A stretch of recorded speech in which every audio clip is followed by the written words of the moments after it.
Hello friends, వీరు మూవా కోటేశ్వరరావు గారు గత 10 సంవత్సరాల నుంచి కూడా మరి మదర్ నుంచి నా దగ్గరికి వస్తున్నారు. మరి వీరు వచ్చినప్పుడు షుగర్స్ సరిగ్గా కంట్రోల్లో లేవు, HbA1c కూడా అబౌవ్ 8 ఉండేది. బట్ ఆ తర్వాత ఎవ్రీ 3 months కి కూడా HbA1c 7 లోపు మెయింటైన్ చేస్తూ వచ్చారు. అలాగే వారు వచ్చినప్పుడు వెయిట్ కూడా 88 కిలోలు ఉండేవారు. తర్వాత 82 కిలోలకి 80 కిలోలకి రావడం జరిగింది. మరి వీరి వయసు ఇప్పుడు 75 సంవత్సరాలు. మరి ఎంతో ఆరోగ్యంగా, మరి షుగరు అట్లాగే కొలెస్ట్రాల్, బీపీ ఇవన్నీ కంట్రోల్లో పెట్టుకుని చాలా ఆరోగ్యంగా ఉన్నారు. ఆ విషయం వారి మాటలోనే వినండి. డాక్టర్ గారి సూచనల ప్రకారం మందులు వాడుతున్నాను. నాకు ఫ్రీ వైద్యమే డాక్టర్ గారు. వీరు నా బాల్యమిత్రుడు. వీళ్ళ అబ్బాయి నేను ఇంటర్మీడియట్ లో కలిసి చదువుకున్నాం.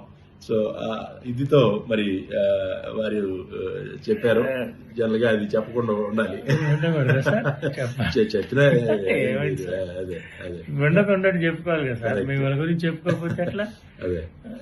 సో నాకు మంచిగా ఉండాలండి, బాగా ఆరోగ్యంగా ఉండా, ఇబ్బంది ఏమి లేదు. Okay, thank you sir. Thank you Koteswara గారు.